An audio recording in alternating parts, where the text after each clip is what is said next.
I wasn't in a good place that fall, and I had the paperwork to prove it. My name sat at the bottom of the deed transfer in a notary's neat blue stamp. Inheritor of 42 acres on Black Ridge, one leaning barn, one square old house, and one meadow burned down to cinders and stubborn roots. I was 38, built like a man who lifted cedar rails for a living, and I trusted measurable things: post depth, wire tension, frost line, invoices paid on time. My father used to say land answered honest work, and for most of my life I believed him because fences I built stayed standing. Then he died in late winter, and the Black Ridge fire came through in August, and by September, the field where he taught me plant names looked like a skillet left too long on a stove. After that, believing in anything soft felt like a poor investment. I drove up in an old 1-ton with a trailer full of tools, and the kind of silence that follows you into every room. The road curled through timber that had gone half brown, half black, as if the mountain couldn't decide whether it had survived or not. At the gate, I had to get out and clear fallen branches, and while I worked, I could smell that stale char that clings long after rain, mixed with cold earth and rusting metal from the gate hinge. No birds called, no squirrel chatter in the firs. Even the creek below the house sounded thin, like it was running through clenched teeth. I stood there with my hand on the post my father set when I was 12, and I told myself I was only here to stabilize the place and sell by summer. Clean job, no sentiment. Fix what looked dangerous, list it, sign it away. The house was mostly intact, though the west porch rail had warped and the smoke had found its way into everything fabric.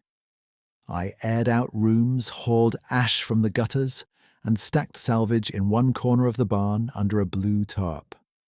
My work had always been straightforward when I kept it physical. I could replace 6 charred posts in a morning, dig out footings where heat had cracked concrete, and mark new lines with mason twine pulled tight as a guitar string. It was the pauses that got me. I'd straighten up from tamping gravel and catch sight of that meadow below the slope, grey as old newspaper, and my chest would lock up so fast I had to look away. That was where Dad taught me lupine from larkspur, yarrow from asters, all while pretending he wasn't teaching because he knew I'd resist if he made it formal. "Use your eyes, Kane," he'd say. "Plants tell you what the ground is trying to do." The ground at Black Ridge looked like it was trying to quit.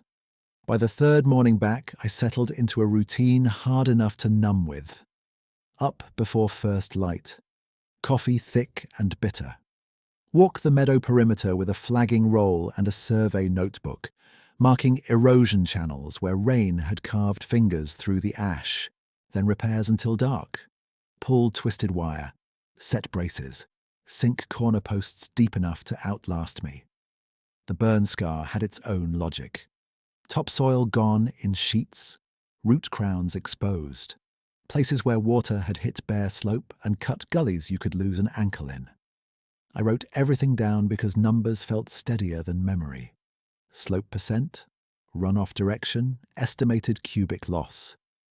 At night, I cooked canned stew, listened to the old fridge hum, and fell asleep in my clothes with dirt still in the creases of my hands. People think grief is loud, but mine had gone quiet and stubborn. It lived in ordinary moments. Reaching for my phone to ask Dad whether to use smooth or twisted staple on a brace wire, then remembering there wasn't a number to call. Seeing his mug in the cupboard and putting it back without washing it, because the faint coffee ring inside felt like evidence. Standing in the doorway at dusk, looking down at the field and hearing his voice name flowers that weren't there anymore. I wasn't weeping every day. I wasn't dramatic. I was functioning. That made it easier to lie about. I told a hardware clerk in town I'd inherited a project place, and he nodded like that explained everything. Maybe it did. Men like me hide in work because no one argues with a sore back and a full truck bed. The mountain itself felt off in a way I didn't have a clean term for. Not threatening, just emptied out. Wind moved through standing snags and made a dry, ticking sound, bark tapping bark like knuckles on a table. In unburned pockets, fir needles held morning dew and released that sharp green smell when the sun hit. But once I stepped into the blackened ground, the scent flattened to ash and wet mineral. I'd stop sometimes and listen for any layered life, bird song over insect hum over creek, and get one note at a time, never the whole choir. It matched me better than I wanted to admit. I had one mode left, useful. Build, repair, calculate. Keep my hands busy enough that nothing else had room.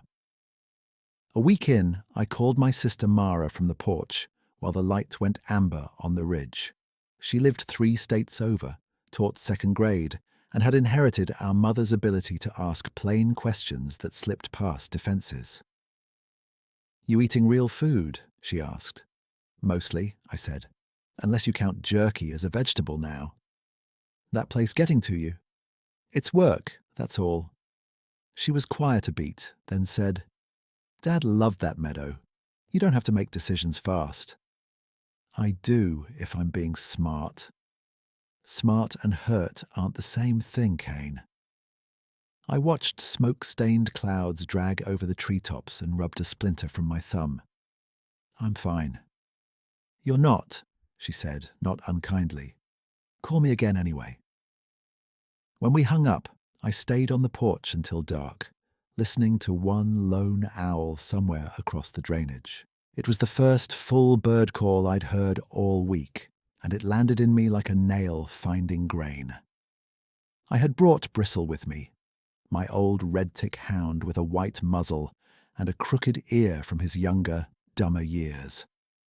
After the fire, he'd turned skittish around open-burned ground, sticking close to my legs, sleeping with one eye half open. I understood him better than most people. We were both operating on less trust than before. In the mornings, he'd follow me to the meadow edge, stop where black met surviving grass, and sniff long and careful with his tail down, but not tucked. He didn't growl. He didn't bark.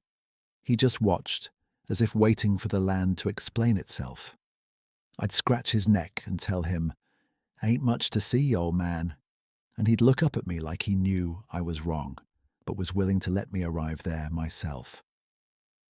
By the 2nd week of October, I had mapped the worst runoff lines and started placing rough stone where I planned to build low checks before winter storms.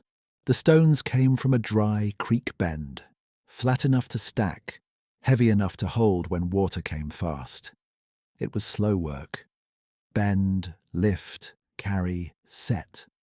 I left little chalk marks on a few pieces to remind myself what line belonged to which channel. That afternoon, I walked back from the bend and stopped short at a flat table rock near the meadow centre. I was sure I hadn't left anything there. Now, 5 dried seed heads sat in a neat row on the stone, sorted by type like someone had done inventory.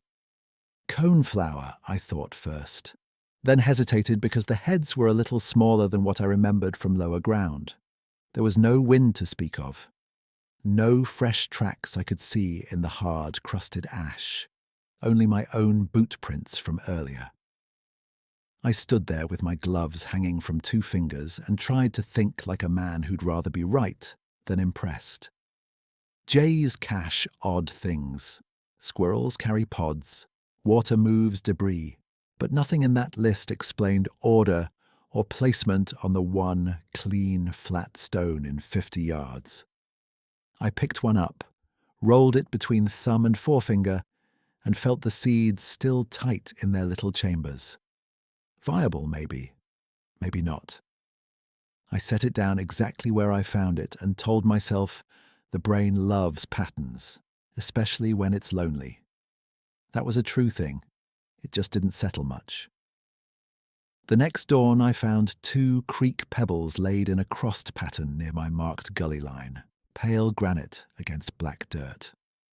Same story the day after, this time 3 little piles of seed heads near the north fence, each pile separated by type. Nothing dramatic. Nothing you could point to in town without looking foolish.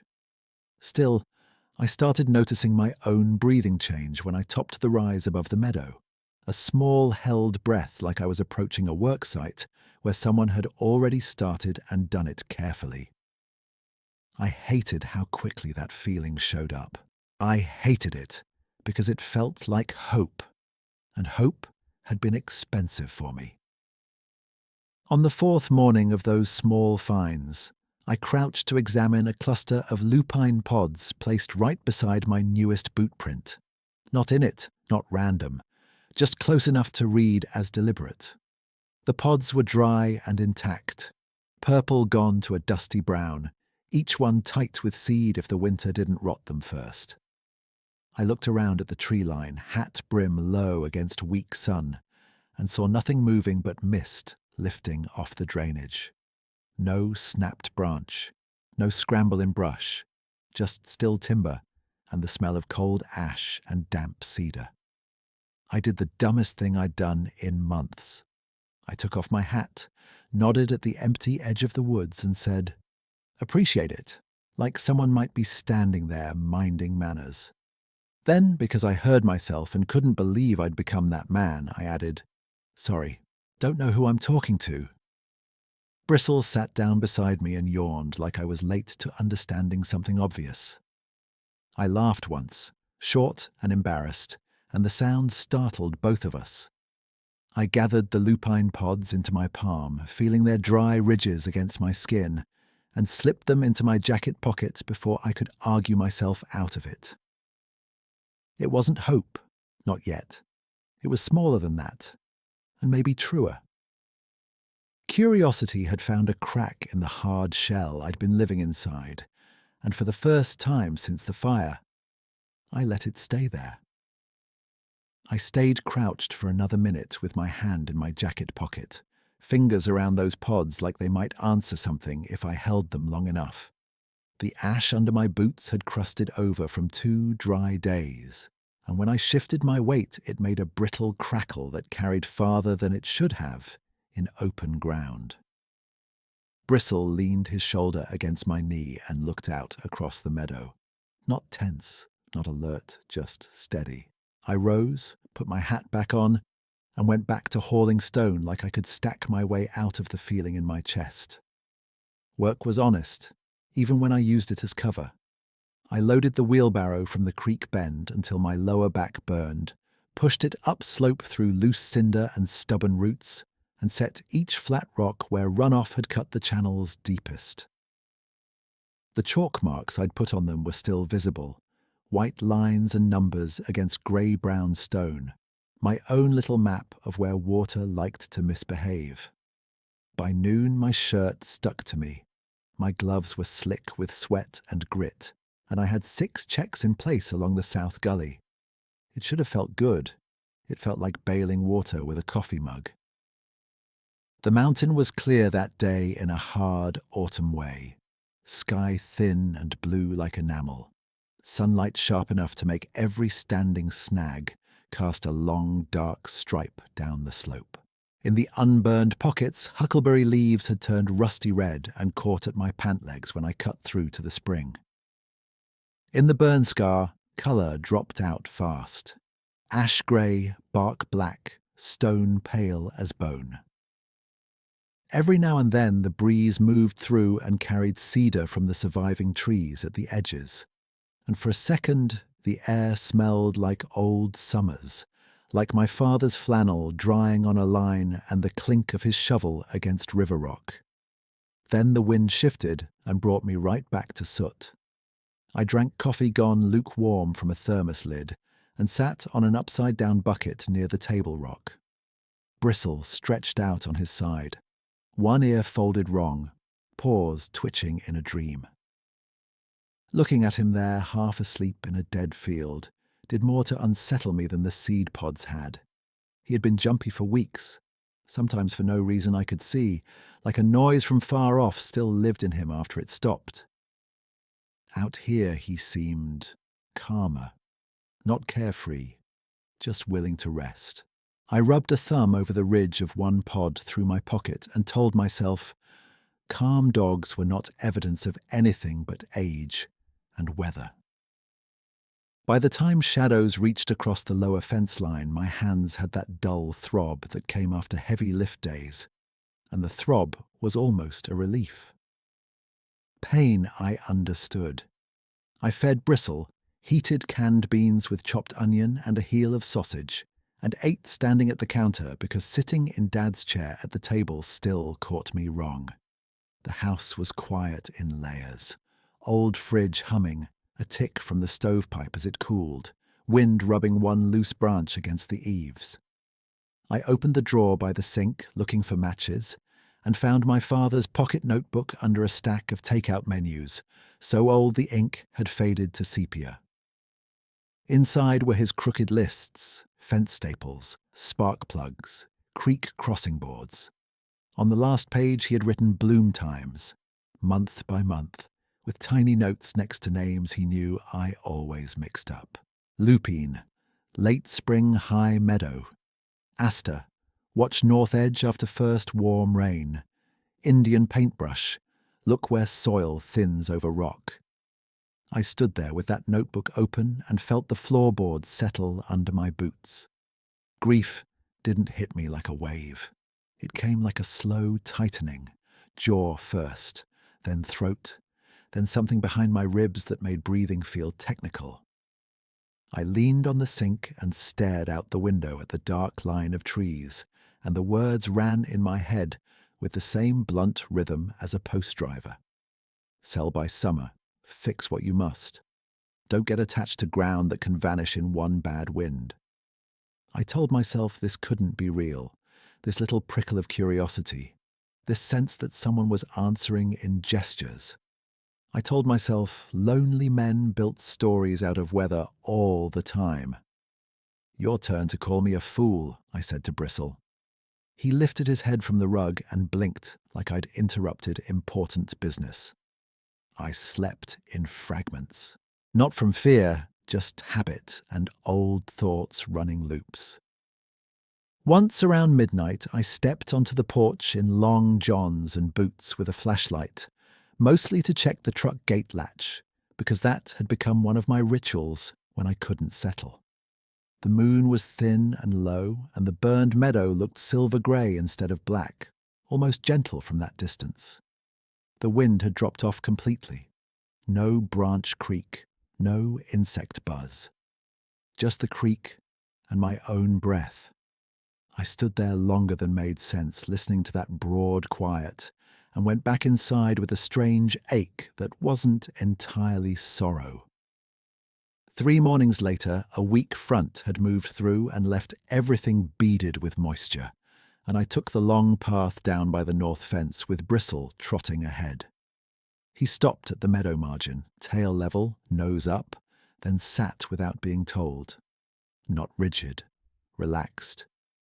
He watched the tree line and gave one low huff through his nose, like greeting someone from across a room.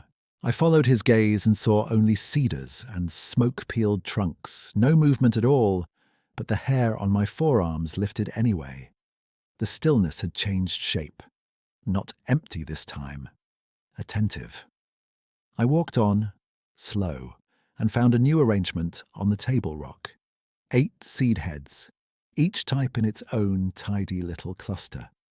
Coneflower in one, what looked like yarrow in another, lupine pods in a third, and 2 I didn't recognize yet because fire had stripped my memory down to the obvious. Beside them lay 4 creek pebbles in a clean X, and just above, 2 parallel lines made in ash with something blunt and broad. Not clawed, not scraped random. Drawn. I crouched, touched the pebbles, then looked around for tracks and got almost nothing because the ground had crusted overnight. One deep impression by the rock, heel-shaped and wide, but the edges were soft from dew, and I couldn't trust what I wanted to see. I spent that day trying hard to stay practical. Jays could sort by accident over time, squirrels cached by convenience and memory. Water moved light material into corners. I walked each possibility through like I'd run a fence estimate. Source, path, likely outcome. Jays would leave pecks and scatter, not neat piles by species. Squirrels chewed pods and buried. They didn't lay crossed pebbles on a dry, flat surface. Runoff couldn't place anything on top of a stone that sat higher than the surrounding ground. The reasoning was solid. My conclusion wasn't. At midday, I took measurements for a new brace near the road and heard Roy's pickup before I saw it. Old engine with a loose belt squeal. He pulled up by the gate and climbed out in a canvas jacket, thumbs hooked in his pockets, face lined from years of sun and winter wind.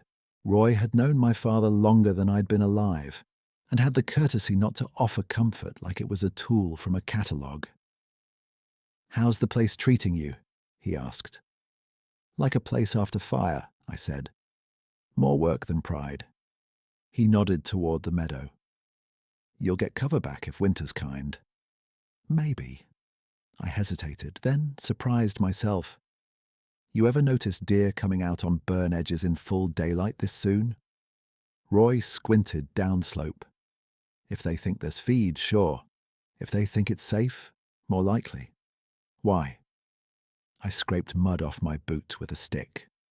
"Just seeing odd patterns, seeds where I didn't leave 'em." He gave me a look that wasn't mocking, just careful. "Wind does funny things up here." "Yeah," I said. "It does." He stayed another minute, asked if I needed diesel hauled up next trip to town, and drove off with a slow wave through the window. No lecture, no jokes. That helped more than I expected. By late October, frost started silvering the meadow edges before sunrise, and each calm night left a new, small surprise. A fan of dried stalk pieces near the west gully, where I'd flagged bare soil. A line of pebbles curving exactly where I had penciled a contour in my notebook. Once, a little pile of seed heads set beside my shovel, where I'd leaned it against a stump, as if someone had mistaken steel for a marker stake and decided to contribute. Every morning I checked for signs of ordinary critters, and every morning Bristle waited a few yards back, patient as a church usher, watching me work with his mouth soft and open. The deer came at dusk, 2 evenings in a row. 3 does, and a yearling stepping out from the surviving grass strip near the old spring box. They grazed the sparse shoots pushing through the ash like it was any other pasture, ears turning but bodies loose, and one of them looked straight past me toward the cedar stand and kept chewing. No stamp, no alarm snort, no sudden scatter. Bristle sat down at my heel and sighed so deep his ribs shook. I remember thinking that if he barked then, I might have held on to my skepticism another week. He didn't make a sound. That night, with light draining out of the sky and the ridgeline going indigo, I carried my notebook to the table rock and found one last arrangement waiting on it. Lupine pods in a small bundle tied with a strip of dried grass, not tight enough to crush them, just snug. Beside that sat a single flat stone carved by water into a smooth oval, and next to it, 2 pebbles crossed cleanly like before. I lifted the bundle and could smell the faint, dusty sweetness of dried seed and old stem. My throat went tight for a second, and I laughed under my breath because there I was, a grown man with cracked hands and a fencing business, getting emotional over a field gift basket. "All right," I said quietly to the dark tree line. "I see it." Bristle rose and took 3 calm steps forward, then stood with his tail moving slow, looking into the cedars with the kind of trust that can't be trained and can't be faked. I looked where he looked and saw only shadow between trunks and the first thin drift of ground mist, moving low across the blackened grass. The stillness held, full and watchful, and for once I didn't rush to fill it with explanations. The mist kept sliding low across the blackened grass, and I stayed where I was with the lupine bundle in my hand, watching that cedar line until my eyes started inventing movement. Nothing stepped out. Nothing broke a branch. Bristle's tail moved in that slow metronome sweep, then settled. After another minute, he looked back at me, as if to say, we could stand here all night if I wanted, but supper still existed. I tucked the bundle into my jacket and walked up toward the house with him close at my knee, turning once at the rise to look over the meadow again. From that angle I could see the table rock as a pale shape in the dark, and the faint line of my stone checks farther down slope. Between them, new little fans of seed fluff caught on ash like somebody had shaken out a pillow. I hadn't noticed those when I came in. I almost went back down right then, flashlight in hand, but I stopped myself. Night made men dramatic. I told myself to sleep, then check in daylight with steady eyes and a notebook. I did not sleep much. At the counter, under the yellow stove light, I untied the dried grass strip and spread the pods next to my father's notebook. The house smelled like onion and old smoke and dog fur warming by the heater vent. I turned pages with my knuckle because my fingertips were cracked from lime and cold water, and I found his old entry for lupine again, then one for blanket flower and one for coneflower, each with his tiny side notes about what held on after drought or frost. There was a line he'd written in all caps as if he was reminding his future self not to get lazy. Disturbed soil isn't dead soil if you reseed it right. I sat down in his chair for the first time since I got back and read that line 3 times. Grief was still there, heavy as wet wool, but curiosity edged in beside it and asked better questions than sorrow ever did. Not, why did this happen? Not why did he die when he did? Just, what is being placed out there and why this pattern and why now? I could work with those. In the morning, I carried a folding ruler, a handful of survey flags, and a sack of flour down to the table rock, like I was setting a trap for raccoons. I circled the rock with a light dusting so any small pores would show. Then I flagged 4 points 10 feet out in each direction and took photos from each marker with my old phone. It felt ridiculous and practical at the same time, which was my comfort zone. Bristle watched me from the meadow edge, sitting square and patient, ears relaxed. When I finished, I stood up and brushed flour off my gloves. If this is squirrels, I told him, they're organized better than most crews I've hired. He yawned and looked toward the cedars again. The day was clear and brittle. Frost held in the shadows until noon, and the burn scar gave off that faint metallic scent of wet ash heating under sun. I repaired 2 braces along the road fence, replaced a hinge pin on the lower gate, and hauled a load of split fir to the porch. Every hour or so I caught myself glancing down slope. That bothered me less than it had a week earlier. Glancing meant I expected something worth seeing. Expectation was a kind of aliveness. By dusk, I walked down with a headlamp and checked my flower ring. It was mostly intact except for one broad disturbance on the uphill side, like a heavy object had pressed and lifted without dragging. No claw marks, no little prints. On the rock itself sat 6 new seed heads sorted cleanly, and this time 2 flat chips of shale laid side by side, with their edges perfectly aligned to the gully direction I'd flagged. I crouched until my knees popped and held my lamp low, tracing details the way my father taught me when we hunted for fence breaks. The seeds were dry but fresh enough not to crumble.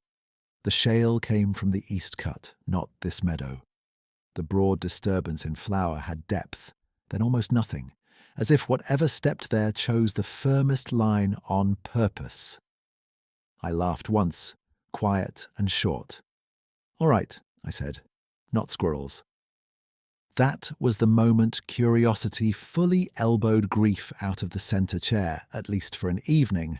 I spent an hour sketching the arrangement in my notebook, labeling each seed type as best I could, then comparing it to old bloom maps my father had scribbled years back.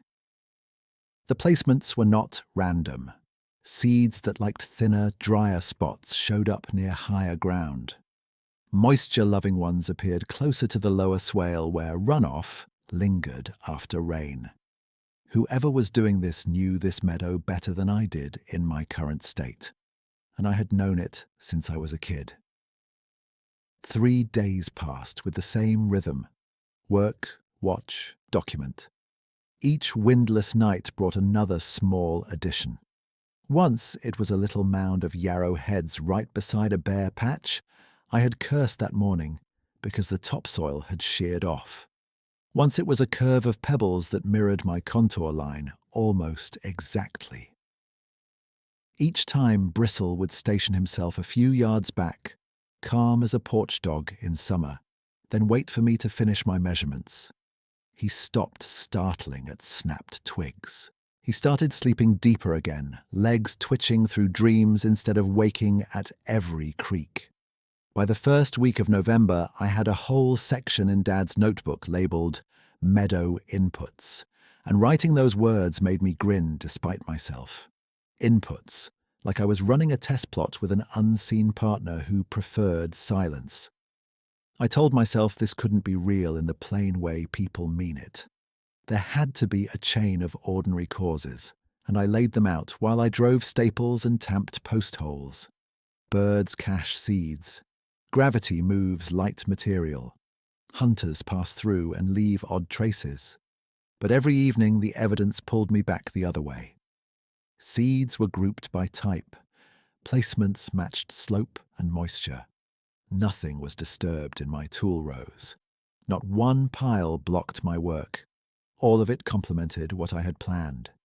If this was chance, chance had developed land management skills. That Saturday, Roy came by again just before sunset, with a jerry can of diesel and a sack of feed for his goats he'd forgotten was in the truck. He leaned on the gate and watched me unload stone. "You look less haunted," he said. "Is that my good side?" "That's your only side." I wiped my hands on my jeans, hesitated, then decided halfway honesty was worse than full honesty. "Roy, if a man told you he keeps finding sorted seed heads laid out where erosion's worst and no critter sign to match it, what would you say?" He squinted like I'd asked him to price a moonbeam. "I'd say he needs better coffee." "I'm serious."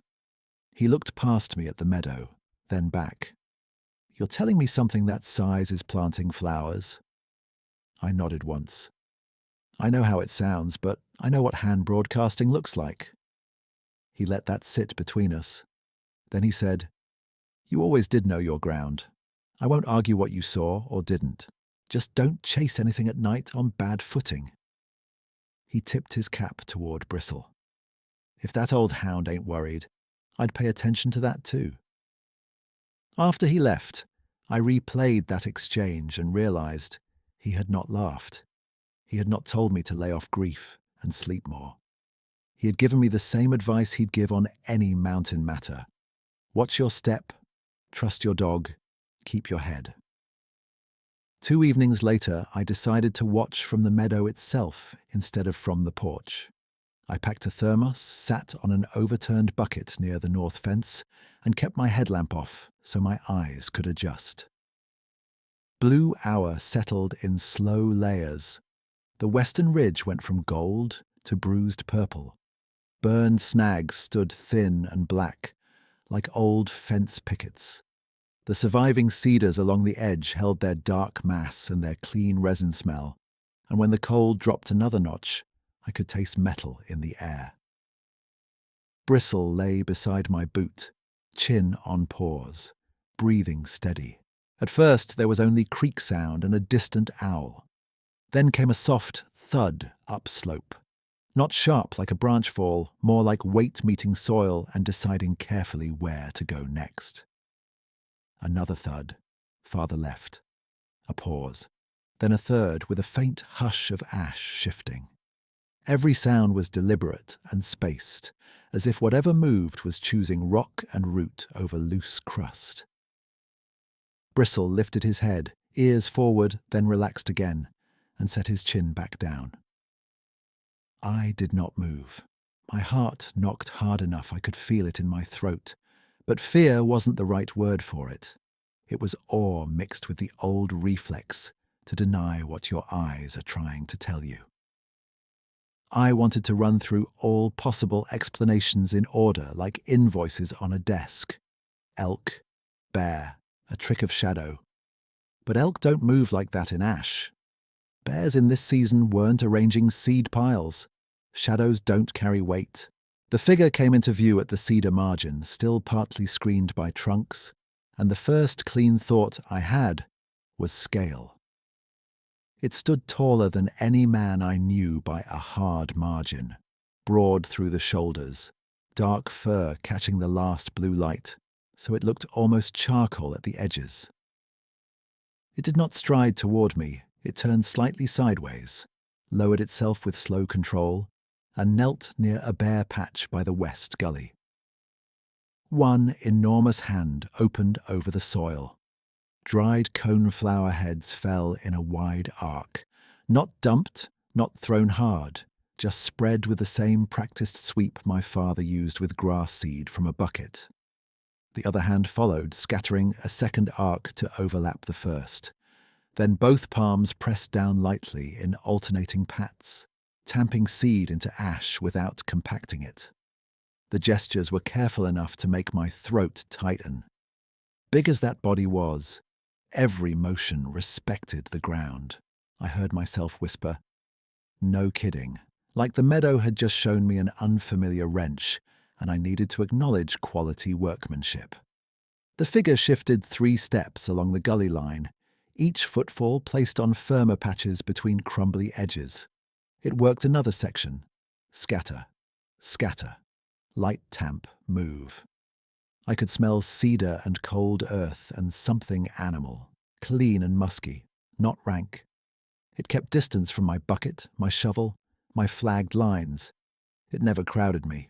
Once it paused and turned its head enough that I caught the eyes in profile. Amber brown in the dim, calm and direct, without challenge. A chickadee landed on a burned snag maybe 6 feet from where it knelt. Then another. Both birds kept pecking at bark as if this enormous neighbor was simply another part of evening. That small, ordinary thing broke the last of my resistance. Birds don't hold committee meetings about legend. They trust, or they don't. I wanted to stand and step closer, to see details my mind would later doubt, but my legs stayed rooted. I knew somehow that I wasn't in danger. I also knew this wasn't mine to force. So I stayed seated, hands open on my knees, breathing visible in thin white ribbons, and watched this giant patient worker reseed my father's meadow. After several minutes, it reached into the crook of one arm and drew out another cluster of dried stalks I hadn't noticed it carrying. It shook them gently over a stripped patch where water had scoured down to mineral soil, then pressed a curved line with the heel of its palm to catch runoff. Not random, functional, smart. When it finished that line, it rose to full height in one smooth motion and looked toward me again. Head slightly lowered, shoulders easy. No display, no warning. Just recognition, plain as 2 men meeting eyes across a fence line at the end of a long day. I did the only thing that felt honest. I touched the brim of my hat. Bristle stood up then, gave one soft wag and sat again. The figure held still a breath longer, then stepped backward into the cedar shadow, 1 pace at a time until darkened trunk swallowed outline together. No crashing exit, no dramatic sound, just absence returning to timber. I sat in that blue-grey quiet until the cold finally worked into my fingers and made them ache. When I walked over to the worked patch with my headlamp on low, The evidence was exact and fresh. Seed fragments spread in broad, overlapping fans, shallow palm-shaped presses, and two deep prints near the edge where ash stayed damp, longer and wider than my boot by several inches. I measured one with my folding ruler and wrote the number down with a hand that shook just enough to make my block letters sloppy. Back at the house, I set the ruler on the table, opened Dad's notebook, and wrote one new line under Meadow inputs. Witnessed direct broadcast at dusk. Gentle technique. Intentional placement. Not alone in this work. I closed the notebook and kept my palm on the cover, like it might slide off the table if I let go. The ruler still had ash dust on one edge, and the numbers I'd written looked steadier than I felt. Bristle circled twice on the rug, grunted, and settled with his back against my boot. I read that last line again, then opened my phone and looked at the photos from the flower ring, the seed clusters, the shallow presses, the print by the gully. Each one by itself could be argued down by a determined skeptic. Together, they held shape. I copied the photos to my laptop, labeled a folder Meadow log, and added dates, weather, and locations, same as I would for a fence failure on contract land. If my own memory tried to retreat later, I wanted a paper trail to push against it.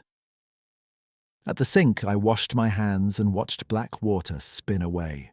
My face in the window looked older than 38, jaw tight, eyes wide in a way I hadn't seen since the hospital week with my father.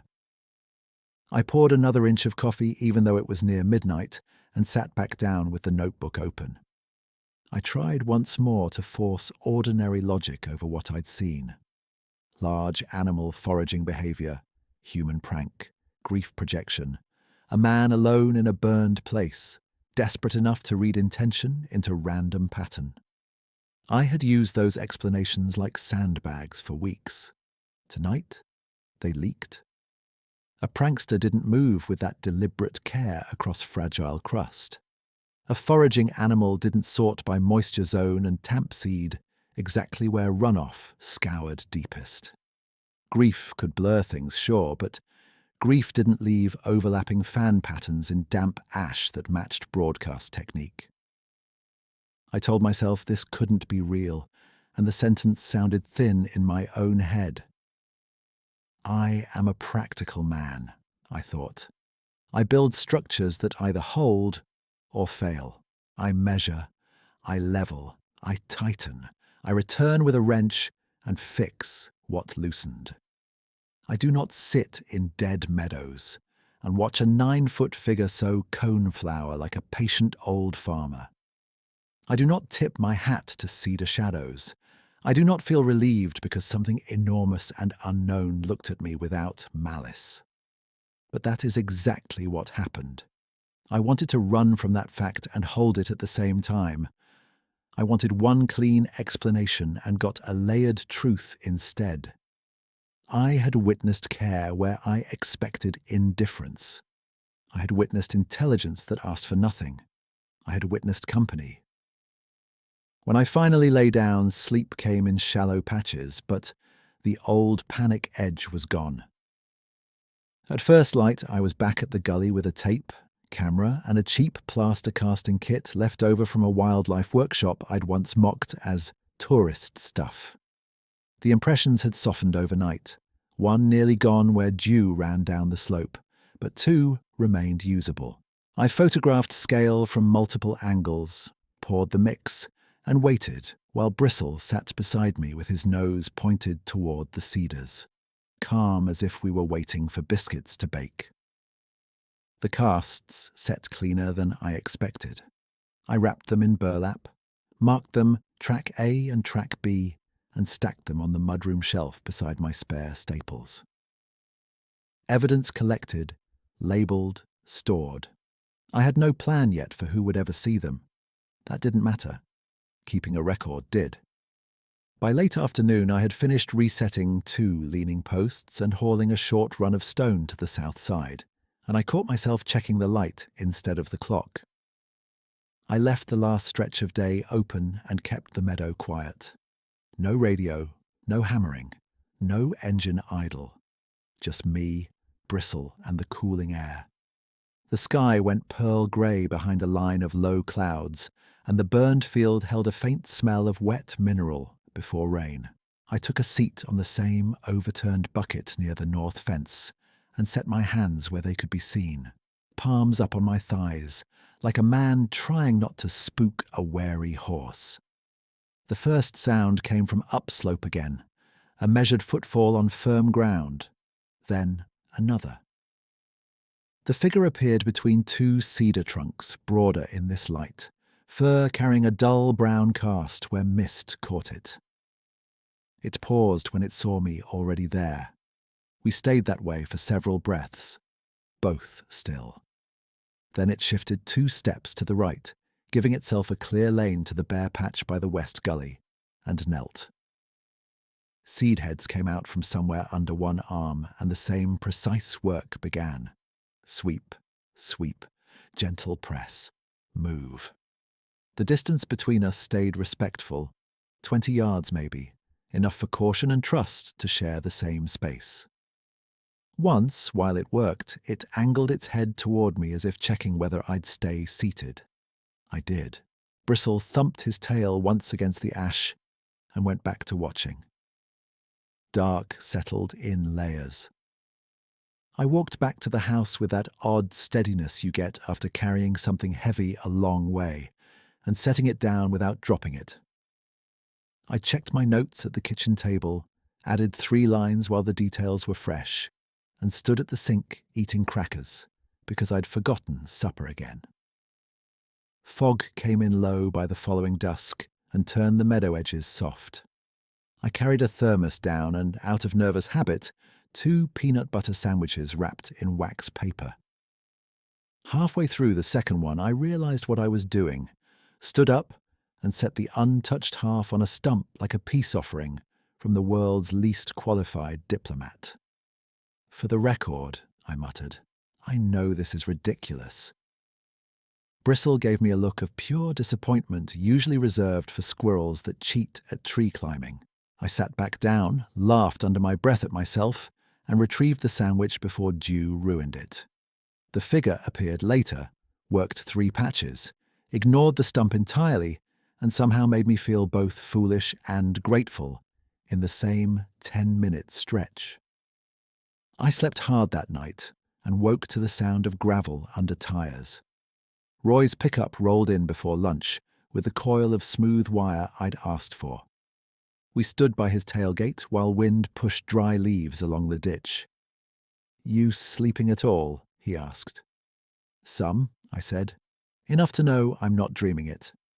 He studied my face, then the meadow. "Still seeing your helper?" I nodded. "Same pattern. Always at dusk. Keeps clear of tools. Works the gullies better than I do." Roy rubbed his chin. "I don't need convincing, Kane. I need you careful. You startle it, it startles you. Somebody gets hurt by accident on bad footing. It hasn't once moved like it wanted trouble. I believe you. Believe that and still keep your head. Mountain doesn't care what miracle you saw if you slip in a washout." He hooked a thumb toward my mudroom. "Those casts you made?" "Set and labelled." "Good. Keep records. If you ever choose to show anyone, details matter more than excitement." He drove off, and his caution stayed with me in the useful way good advice does. I went straight inside, opened the notebook, and added a page just for protocols. Observe from fixed point, no approach, no lights in eyes, no food left out. Document after departure. If trust was growing, I wanted it built on consistency, not impulse. Rain started before dawn the next morning, steady and cold, the kind that turns burn scar into grease and carries topsoil downhill 1 thin layer at a time. By mid-afternoon, new rills had formed along the north swale, and one of my unfinished check lines began to slump where I hadn't set enough base stone. I pulled on rain gear, cinched my hood, and slogged down with a pry bar and gloves that soaked through in 10 minutes. Bristle stayed on the porch at first, then came anyway, stubborn as old men and mules. We worked through the afternoon, but water outran me. Every place I shored up, another started to cut. I was levering a flat rock into place when my boot slid, and I sat down hard in wet ash, more startled than hurt. The rain hissed on my jacket. I looked over the meadow and felt that old defeated sentence rising again. Too much loss, too little time, no point pretending one man could hold a slope together through winter. I almost stood, almost quit for the night. Then Bristle, soaked and shivering, looked past me and stopped shivering. The figure stood at the cedar edge in rain mist, already carrying an armload of seed-rich stalks and brush. It did not hesitate.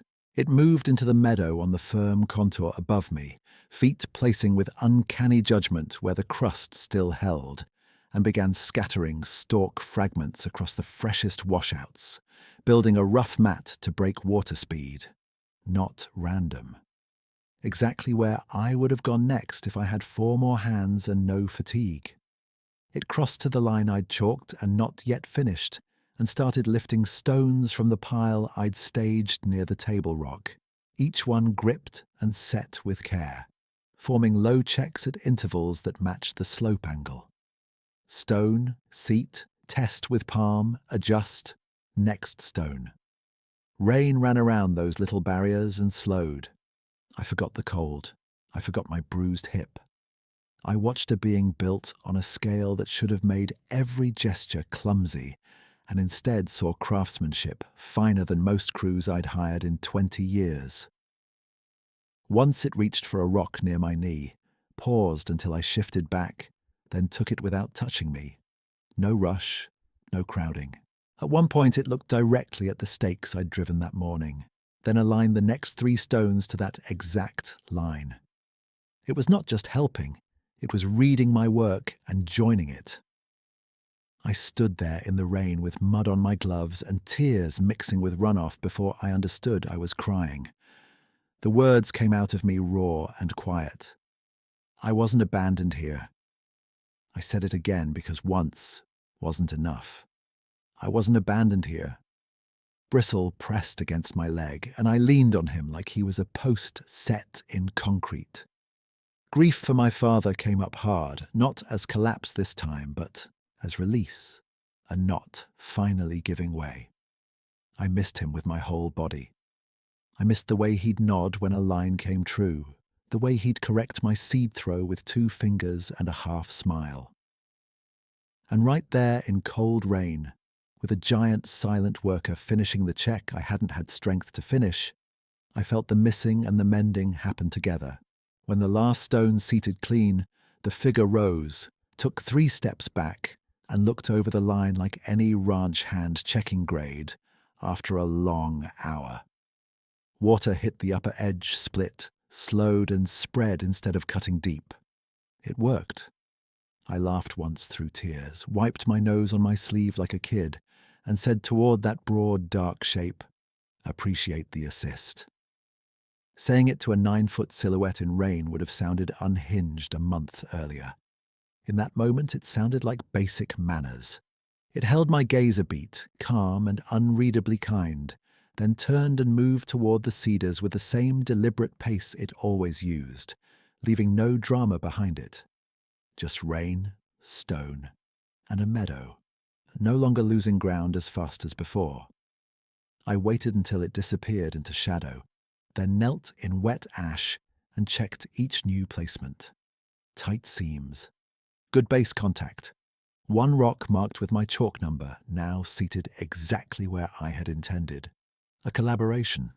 Plain as that. Back at the house, I stripped off soaked layers, wrapped the 2 plaster casts in a dry blanket, and added new entries while details were fresh. Rainfall estimate, pre-event erosion points, observed interventions, post-event flow behavior. I called Mara after 9, knowing she'd still be grading papers. "You sound like you ran a marathon," she said. "More like got pulled over a finish line," I told her. She waited, and I gave her the short version, careful and plain. When I finished, she breathed out and said, "I don't know what to call that, Kane, but you sound alive for the first time in months." "I think that's right," I said. "Then keep doing whatever keeps you there." After we hung up, I set my father's notebook beside my bed instead of in the kitchen drawer. Rain eased near midnight, and I slept deep enough to dream of the meadow in spring colours I hadn't allowed myself to picture. Morning came clear and cold. I walked down with Bristle to inspect the check line in full light. The new stones held. Behind one of them, caught safe in slowed silt, rested a small cluster of lupine pods, and coneflower heads tucked into the lee side like someone had placed them where they'd have the best chance. I crouched, touched the pods, and smiled into the morning chill. Wonder had stopped being a visitor. It had moved in and started helping with chores. I stayed crouched there long enough for my knees to complain, fingers resting on those pods, as if touch could confirm what sight already had. And the morning opened around me in clear November light that made every wet stone edge shine. Water moved through the checks in narrow silver threads instead of brown sheets, and each little pool behind them held silt, seed, and bits of softened ash that would have been halfway down the slope yesterday. Bristle stepped past me, sniffed the new line, then looked back with that plain hound approval he gave when a gate latch sat right. I stood, wiped my hands on my jacket, and felt a pressure in my chest I had spent months tamping down like loose fill around a post. It wasn't panic. It was the opposite of numb. I carried the pods to the porch, set them beside Dad's notebook, and tried to eat eggs I couldn't taste. By late morning, I was back at the gully with a shovel and a fresh steak bundle, doing the practical thing men do when we don't trust our feelings, adding to what already worked. I widened one check by 2 stones, backfilled a slump point with gravel from the dry bend, and marked 3 new contour points where the next rain would test us. Every time I glanced up, I saw evidence of yesterday's help in clean geometry across the scar. Low arcs, thoughtful spacing, seed mats laid where velocity had cut hardest. It made me work slower, not out of fear, but respect, like stepping into a job another craftsman had started with care. Around noon, clouds built over the west ridge and a cold breeze pushed cedar scent down the drainage. I leaned on the shovel, watched light move across the burned field, and admitted something I had refused to say out loud. I wanted this place to heal. Not for resale value, not for pride, but because it still felt like my father's voice might carry here, if I listened right.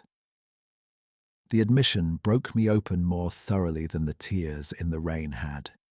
I set the shovel down, sat on a flat stone, and cried without trying to hide it, shoulders shaking in short, hard pulls, while Bristle pressed against my leg and stayed still. I cried for the hospital room where I had talked about weather instead of saying goodbye properly. I cried for every month since then that I had called exhaustion being busy, so nobody would ask better questions. I cried because a burned meadow had become proof in my own mind that loss always finished the job, and now that proof was failing in front of me. I wasn't abandoned here, I said again, quieter this time, and it sounded less like a discovery and more like truth settling into place. When the worst of it passed, I laughed at myself through a wet nose and said, "You and me both, old man," to Bristle, who accepted the line with dignified silence and one long sigh.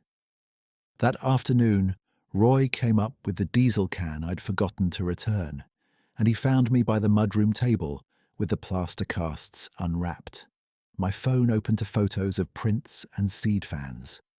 He took his time before speaking, hands in his jacket pockets, eyes moving from cast to photo to the notebook page where I had logged rainfall and stone placement.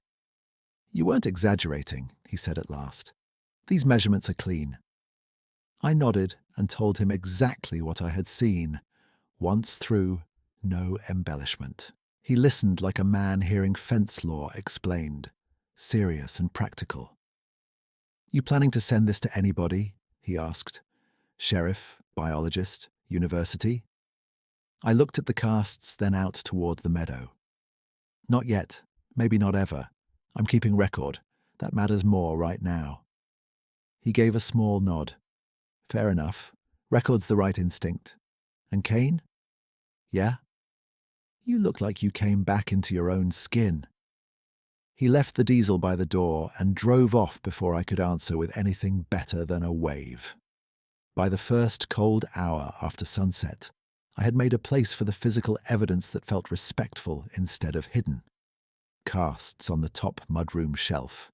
Photos backed up to an external drive in a labelled tin. Notebook wrapped in waxed canvas and tucked in the kitchen drawer where Dad used to keep seed catalogues. I wrote one line beneath the day's log. Evidence retained on site by choice. No formal submission at this stage. Then I carried a lantern down to the meadow edge and sat on the bucket again. Not to test anything this time, just to be present in the same light where wonder had kept showing up.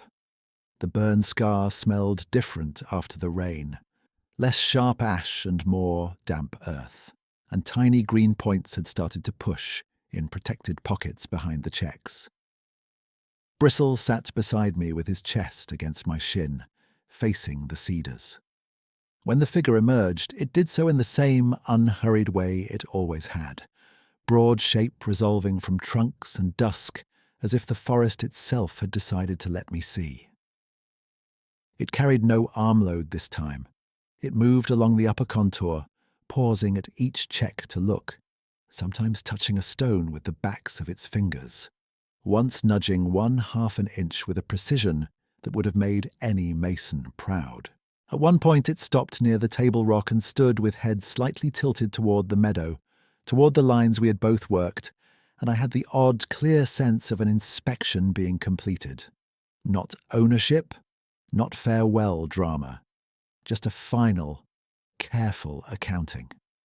I stayed seated. I kept my hands visible. I watched its enormous profile soften in the low gold and grey light and felt gratitude so strong it was almost a physical ache. I wanted to say 100 things, none of them adequate. What came out was simple. "Thank you," I said, voice carrying just enough in the still air. For the seed, for the stonework, for not making a liar out of hope. The figure turned its face toward me, eyes catching a sliver of lantern glow, amber and steady. No threat lived there, no demand. Bristle lifted his head and gave one small wag. The giant gave a slow blink, then lowered itself to one knee near the stump at the meadow's east edge. With deliberate care, it placed a small bundle on top of the stump, dried pods bound with grass, and beside them 2 creek stones crossed cleanly. The same signature pattern now set where it would be found and understood. Then it rose. A strip of humour slipped out of me in spite of everything. "Most folks leave a business card," I murmured, wiping my eyes with the heel of my hand. "You leave restoration supplies." If I had heard myself 6 weeks earlier, I would have recommended sleep and less caffeine. Tonight it felt like speaking plain. The figure stepped backward once, then again, keeping its front toward me as distance widened. It did not turn and crash away. It did not linger for effect. Cedar shadow gathered around its legs first, then shoulders, then face, until only the shape of it remained between trunks, and finally, even that dissolved into the dark understory. The only sounds were creek water and the faint click of cooling stones as night settled. I waited, counting my breath, expecting another movement that never came. The quiet after held no emptiness this time. It held completion. I walked to the stump with the lantern low. The bundle was fresh dry, mostly lupine pods with a few coneflower heads, and what looked like yarrow tucked in for mix. The crossed stones were smooth, pale granite from the creek bend, laid with their lines pointing downslope toward the first check line, like an arrow and a blessing at once. I photographed the arrangement in place, then sketched it in the notebook before touching anything. Physical evidence, logged and intact. After that, I lifted one flat carved stone from beside the bundle, no bigger than my palm, and left the rest where it sat. "One for my pocket," I said quietly, "the rest for the meadow." Bristle sniffed the stump, sneezed once, and leaned against my knee. 3 days passed without another sighting, and I noted each evening the same way. Watched from fixed point, no movement at cedar margin. Check lines stable, seed mats holding. The absence did not read like loss. It read like trust, handed off. On the 4th day, Mara called while I was splitting kindling, and I told her more than I had told anyone, including the part where I cried in the gully and the part where the crossed stones appeared at the stump. She was quiet long enough that I thought the call had dropped. Then she said, "I don't need to explain it to believe what it did to you." I leaned the maul against the block and looked out over the field. "It didn't do it to me alone," I said. "It worked with me. That's the part I can't shake." "Then don't shake it," she answered. "Build from it." By the 2nd week of November, frost stayed longer in the shade and the first thin ice skinned the stock tank at dawn. I carried that palm-sized stone in my jacket every day, thumb finding its smooth groove whenever old cynicism tried to climb back in. I kept repairing fence, kept logging runoff, kept placing seed where the mats had opened, and every task felt less like proving something and more like participating in a pattern larger than my own grief. The cedar line remained quiet. No new prints crossed the flower checks I set once, and then abandoned as unnecessary. The final bundle at the stump weathered in place, gradually loosening as wind and small birds took fibers and pods. That, too, felt right. Gift accepted, then returned to use. One evening near full dark, I stood at the meadow edge with Bristle and watched mist rise from the checks in thin ribbons. I touched the stone in my pocket, looked to the cedars where I had last seen that broad, calm shape, and felt no urge to call it back. What needed saying had already been said in seed, in stone, in steady shared work under bad weather. The creature had withdrawn the way a good neighbor leaves after helping stack hay. No speech, no claim, no expectation of repayment. I headed for the porch with my old hound pacing easy beside me, and for the first time since I signed the deed papers, going back inside did not feel like retreat. It felt like home. It was home, and saying that to myself changed the way I moved through the rooms that night. I hung my jacket on the same peg Dad had used, set the palm stone on the counter, then picked it up again and slipped it back into my pocket because leaving it on the counter felt wrong. At the kitchen table, I pulled the sale paperwork from the folder where I had kept it, flattened and ready. Every line pre-filled except my final signature. I read the first page once, then the second, then closed it, and slid the whole packet into the wood stove kindling box, under 3 split rounds of fir. Not burned, just out of reach, Bristle drank, circled twice, and dropped by the hearth with his old joints clicking. I sat with Dad's notebook open and wrote until my hand cramped. I logged the final stump bundle exactly. Pod types, stone orientation, weather, light, Bristle's behavior, my position. Under that, I added a second entry for the evidence shelf in the mudroom. 2 casts intact, photos backed up in 2 locations. Notebook current, pocket stone retained, stump bundle left in place for natural dispersal. Then I wrote one more line I hadn't been able to write before. Property decision revised. No spring listing. By the first week of December, frost had hardened the ruts in the drive, and the meadow looked less black, more silver-brown, like the land had stopped shouting and started breathing through its nose. Roy came up on a clear morning with coffee in a thermos and a coil of baling wire. He said he accidentally bought twice. We stood in the mudroom over the casts, both of us with cold, reddened hands, and he ran his thumb along the edge of track A without touching the impression itself. "You keeping these dry enough?" he said. "That's good." "Thought about shipping them off," I said. "Still might." Roy leaned against the shelf and looked at me in that careful way he had when words mattered. "You remember old Leland Mercer?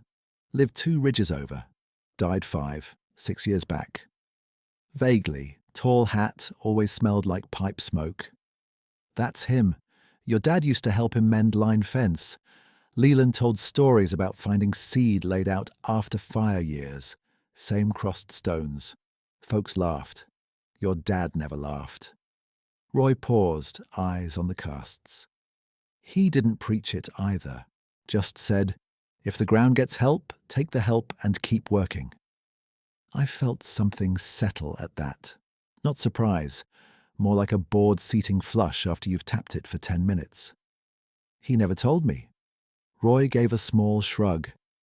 "Maybe he figured you'd come to it when you needed it. Maybe he didn't have words for it either." That was the loaded look I had seen on Roy's face twice, and never named. It wasn't doubt. It was recognition held back until I was ready to hear it. 3 days later, I called the regional wildlife office from the porch with my notes in hand and the casts on a moving blanket beside me.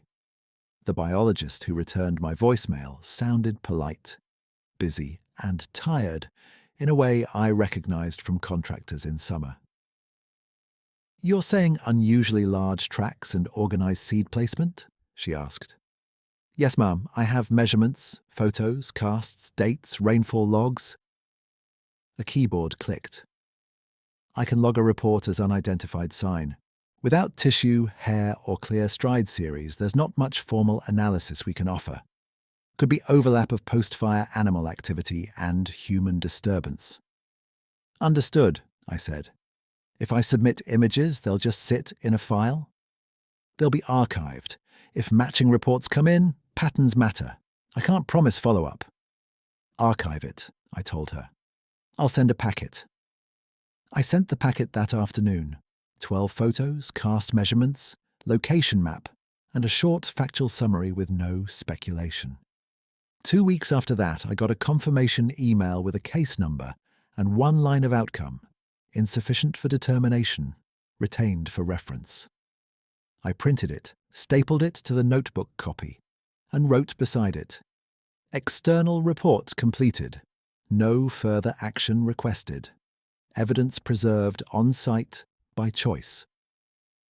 When Mara called after Christmas, I put her on speaker while I sanded a new tool handle in the mudroom. "You sound busy in a better way," she said. "I am." I pulled the place off market. The sanding stopped in my hand. I waited for concern or practical objections or the budget lecture she would have been entitled to give.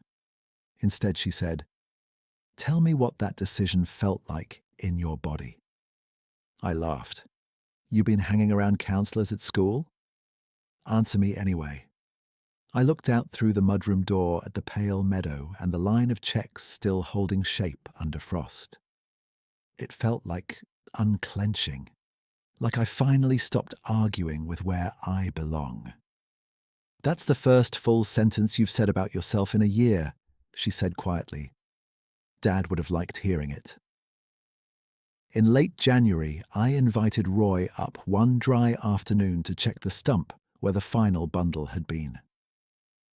We walked down slow, bristle between us, and found exactly what I expected and still needed to see. The grass tie loosened, pods split by weather, seeds carried into the lee of the nearest stones and into the silt pockets behind the checks. The crossed pair had shifted slightly and freeze-thaw but still formed an X. Roy nudged one with his boot to show the track of runoff. "Good placement," he said. "Not decoration, function." "I know." He looked at me sidelong. "You going to keep one of those stones in your pocket forever?" "Probably. Then make it earn rent." By the second week of March, the first green came up behind check 3, thin as stitches at first, then broader patches where the seed mats had held through thaw. I knelt with my notebook and called out names from memory, like attendants. Yarrow, lupine, early asters on the north edge just where Dad's note said to watch after warm rain. Bristle stood over me and sneezed pollen into my sleeve, then tried to eat my pencil. In April, Mara drove in for a long weekend with 2 cardboard flats of native starts her school greenhouse had raised from local stock.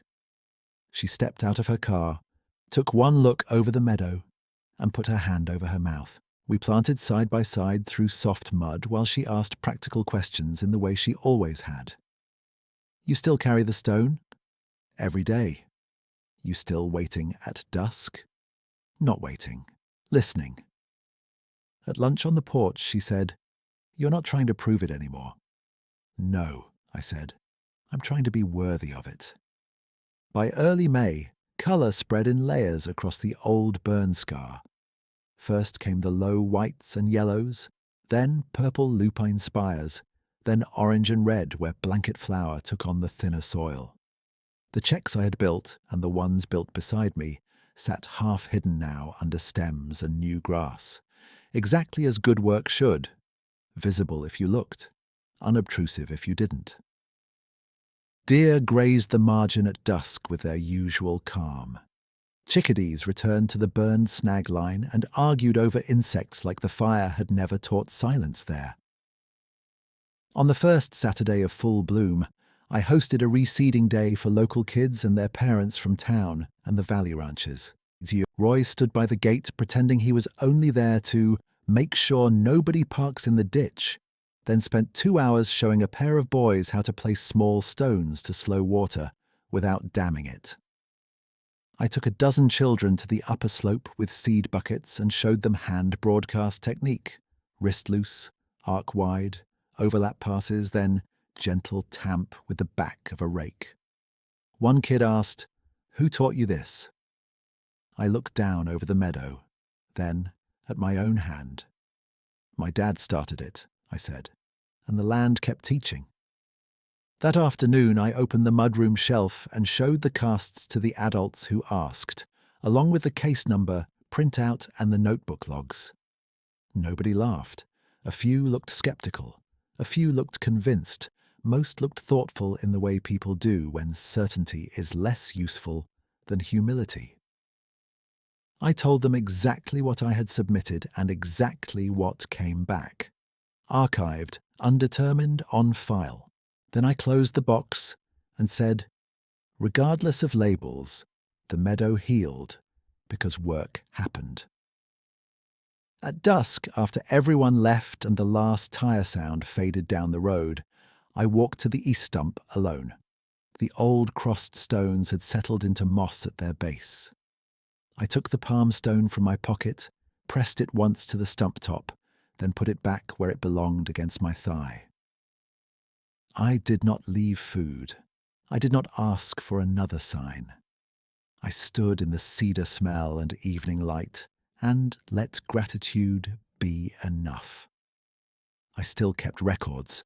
I still patched fences, cleared culverts, and measured runoff like any practical man with a mountain to answer to. The difference was underlying and non-trivial. I no longer treated beauty as a temporary error before loss corrected it. I had seen collaboration where my old paradigm predicted only endings. The prevailing view in my own head had changed, and that changed my life more than any argument could have. Some evenings when mist sat low and gold light reached across the checks, I touched the stone in my pocket and repeated the one sentence that held true in every season. I wasn't abandoned here. Then I went back to work in a meadow that bloomed wider each spring.